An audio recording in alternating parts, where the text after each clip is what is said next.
Hello friends. చివరిగా ఒక దొంగ దొరికాడు. మనం స్టార్టింగ్‌లో ఈయనతో వీడియోలు పెట్టినప్పుడు చాలామందన్నారనమాట. "అన్న అతను ఆముదం పూసుకొనొస్తాడు. ఎక్కడ దొరకకుండా ప్లాన్ జేస్తుంటాడు. మనకి పిచ్చెక్కిస్తాడు ఒక్కోసారి" అన్నారు. ఎందుకు అంటే, ఇప్పుడు మామూలుగా ఆస్తికులు వాళ్ళకి ఏదో ఒక తెలియని అటాచ్‌మెంట్. ఇప్పుడు ఫర్ ఎగ్జాంపుల్ పురాణాలన్నామనుకోండి. ఆ పురాణంలో తప్పు ఉంది అని తెలిసినా కూడా ఏదో తెలియని అటాచ్‌మెంట్ వాళ్ళకి. ఫీలవుతారు. సో, దాన్ని డిజోన్ చేసుకోలేరు. అలాగని ఓన్ చేసుకోలేరు. సతమతంలో ఉంటారనమాట. కానీ ఈయన చాలా తెలివైనవాడు. ఎలాగంటే, ఓ పక్కన పురాణాలని సపోర్ట్ చేస్తూనే, మనం ఏదైనా క్వెషన్ అడగగానే, "ఆ పురాణంతో నాకు సంబంధం లేదండి. అదంతా వేస్టు." ఈ గుళ్ళు అడిగామనుకోండి, "గుళ్ళతో సంబంధం లేదండి నాకు. వేస్టు."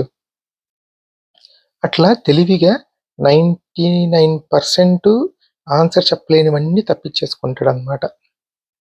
తప్పించుకొని తప్పుకి దొరకకుండా ఉండేటట్టు ఒక 4, 5 సిద్ధాంతాలు పట్టుకుంటాడు. అయి ఏ మతంలో అయినా ఉంటాయి. అంతా తీసేసి మీరు కరెక్ట్‌గా నాలుగిటినే పట్టుకుంటే ఏ మతంలో అయినా అయి పర్ఫెక్ట్‌గా వర్క్ అవుతాయి. అట్లాగే ఈయన సనాతనం కర్మ సిద్ధాంతాన్ని పట్టుకుంటాడు. అయితే నేను కర్మ సిద్ధాంతానికి కూడా ఈయన క్వెషన్ అడగగానే నీళ్లు నమిలాడనమాట. ప్రారబ్ధ కర్మ అంటే ఏంటి సార్ అనగానే, నేను ఎతుక్కొనొచ్చి చెప్తాను సార్ అన్నాడు. అంటే అంత డీప్‌గా కర్మ సిద్ధాంతాన్ని నమ్ముతూ, ఆయన చెప్పే కర్మ సిద్ధాంతం మీనింగే ఆయనకి తెలియదు. సో, అది గూడా ఓకేలే మిస్ అయ్యుంటాడు అనుకున్నాను.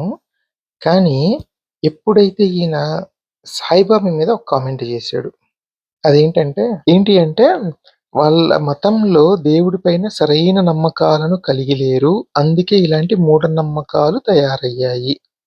ఇది ఓకేనా అని మళ్ళీ నేనడిగిన క్వెషన్‌లకి ఆన్సర్‌లు రకరకాలుగా ఇచ్చి టెస్ట్ చేసుకుంటూ ఉంటాడనమాట ఈ లాజిక్‌ని. అంటే కొత్త మతాన్ని వండే ప్రాసెస్‌లో ఉన్నారీయన. అయితే ఇప్పుడు ఈయనిచ్చిన ఈ స్టేట్మెంట్ గుర్తుంది గదా! మూఢనమ్మకాలు ఎలా వస్తాయో, దేవుడి పైన సరైన నమ్మకం లేకపోతే మూఢనమ్మకం అయిద్దంట. ఈయనే మళ్ళీ నెక్స్ట్ కమెంట్ సాయిబాబా గురించి పెట్టాడు. సాయిబాబా సనాతన నమ్మకం ప్రకారం దేవుడు కాడు అన్నా నేను అంటున్నాడు. ఓకే. అసలు సాయిబాబాని దేవుణ్ణి చేసిందెవరు? సనాతనంలో దేవుణ్ణి చేసిందెవరు?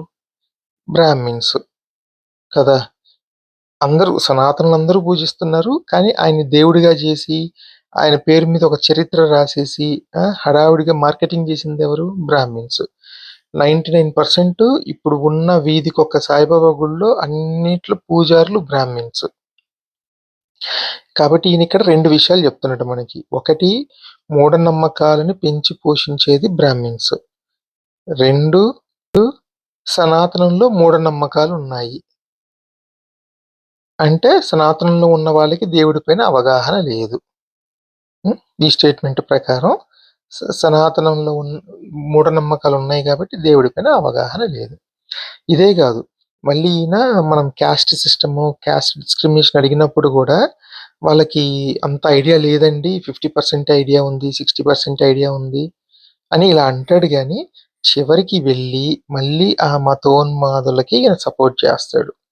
దమ్ముంటే, ఈయనలో నిజాయితీ ఉంటే, మనతో ఒక స్టేట్మెంట్ అన్నాడు గదా! ఏది ఈ గుళ్ళు, గోపురాలు వేస్టు. అంతా కర్మ మీదే ఆధారపడి ఉంటది. పురాణాలు వేస్ట్ అని వెళ్ళి ఆ సనాతన రక్షకులున్నారు గదా! వాళ్ళతో అనమని చెప్పండి. ఫైనల్‌గా మనం ఏదైతే చెప్తున్నామో, ఈ మూఢనమ్మకాలకు ఫౌండేషనే గుడ్డి నమ్మకాలు. ఈయన చెప్తుంటాడు గదా! దేవుడు, కర్మ, ఈయనకే తెలియని కర్మ సిద్ధాంతాలు ఈయన చెప్తుంటాడు గదా మనకి. సో, ఇలాంటి గుడ్డి నమ్మకాలే మూఢనమ్మకాలు అవుతాయి. ఆ మూఢనమ్మకాల్ని పెంచి పోషించేది గూడా బ్రాహ్మిన్సే అని ఈయన మనకి మనం ఏదైతే చెప్తున్నామో దాన్ని కన్ఫర్మ్ జేసేసాడు. ఇంతే గాదు, ఇంకొక 3 ఆణిముత్యాలున్నాయి మా డిస్కషన్‌లో. అవైతే ఇంకా టూ మచ్ హిలేరియస్‌గుంటాయి. So, stay tuned.